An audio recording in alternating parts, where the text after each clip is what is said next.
Hey guys, what's going on? This is Darrell Addison at Torpedopot.com. Darrell Addison at Torpedopot.com, and these are our kale plants. They've been growing now for about, for this brand, has been growing for about, I don't know, maybe about 8 months now. Just went through the winter time, provided food, they did a great job. So right now, I want to put in some blueberry bushes.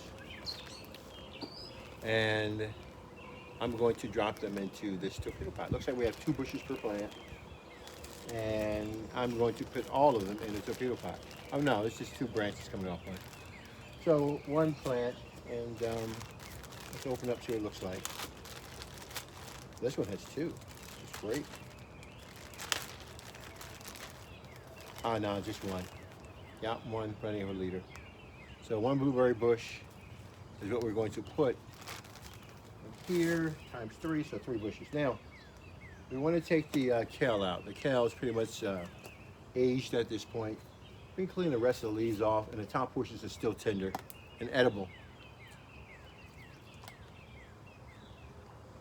which I love. So sweet. But I'm going to start cutting them down. Now, you'll see some kale growing at the lower part or base of the plant. I'm going to cut them down anyhow. I want my blueberries to start growing.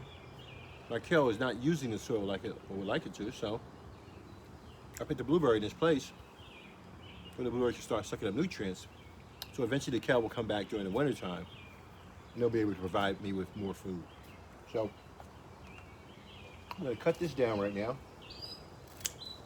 Probably till the last major branch. But don't worry about it. Look how didn't that grow? It's just, that's beautiful.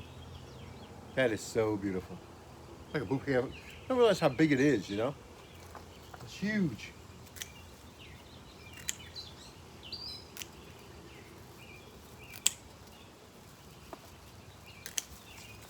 I can barely hold this.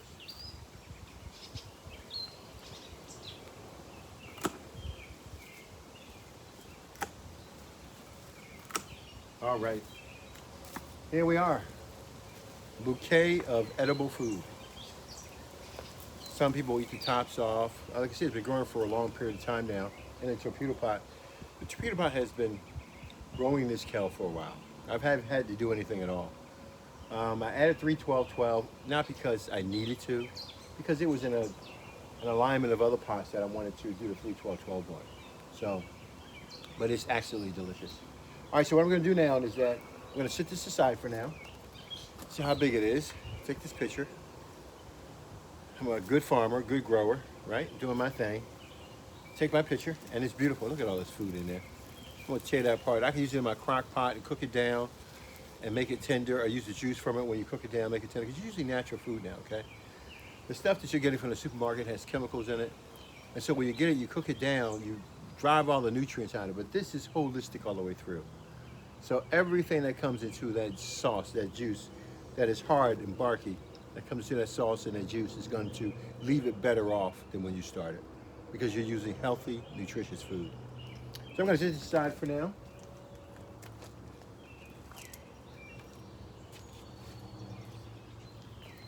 And now that we've cut the kale back, let's clean it up a little bit, make it look nice and clean.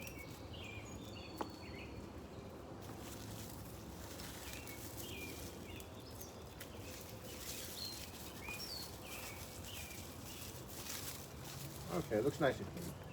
We'll leave it there. All right, now, I sure have my gloves, and I cannot believe, oh, here they are. It's always good to use your gloves when touching soil, especially if you have any open cuts and wounds. You want to be able to protect yourself. Remember now, what's in the soil doesn't go in your body. What the soil produces, what the soil is capable of producing is the plant. And the plant is what goes in your body. So don't make that leap direct to the soil and then want to put it in your mouth. It's not how things grow. So I'm going to go. I know it's watering. I can see the bottom of the plant is wet down here. Lets me know it's watering. So all I have to do is really just plug it, plant in there. I'm going to leave my kale. It looks pretty good. Now I'm going to take my my blueberries. I'm going to find my watering stick as close as I can get to it. I'm going to put my blueberry in the ground, in the soil, and there it is. I'll just throw the rest of the stuff in here. Can't hurt. Okay, let's try another one. Okay, open this one up. Gifts are always good. Always good to open gifts. And here's the second one. Okay, we'll dig a hole for that one.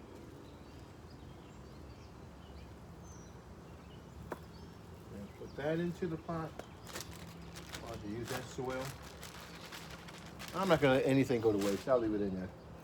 Not all soils are equal. Some soils are made from dense wood. Some are made from soft woods. And they decay differently. So when you buy a bag of soil, from us, from a universal type of soil that anybody can use, just get mushroom soil. That should be pretty good.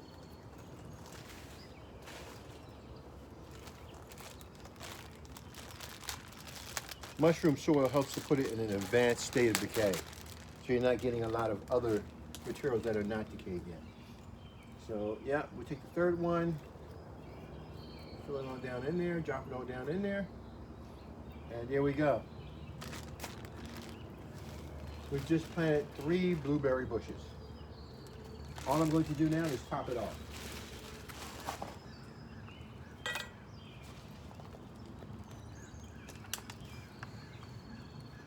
Top it off.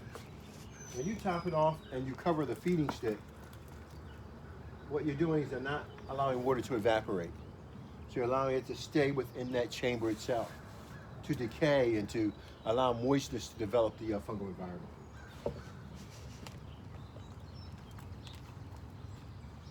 Okay, now the kale's in here, and so we're going to leave the kale in here and let it do its own thing. We're going to have to remove it. It will continue to grow. As long as it's sunlight for itself, it will pop itself out. Okay, that's really the extent of my growing. Darryl Addison at Torpedopot.com, where we planted 3 blueberry bushes, and they've been sitting out for a while. They're called summer harvest blueberry. I don't know if you can see that or not. Summer harvest blueberry. So I want some blueberries. We've grown blueberries in the past, and strawberries, blueberries, raspberries, kiwi in the past. And so plan on doing more. Talk to you guys later. Darryl Addison, Torpedopot.com.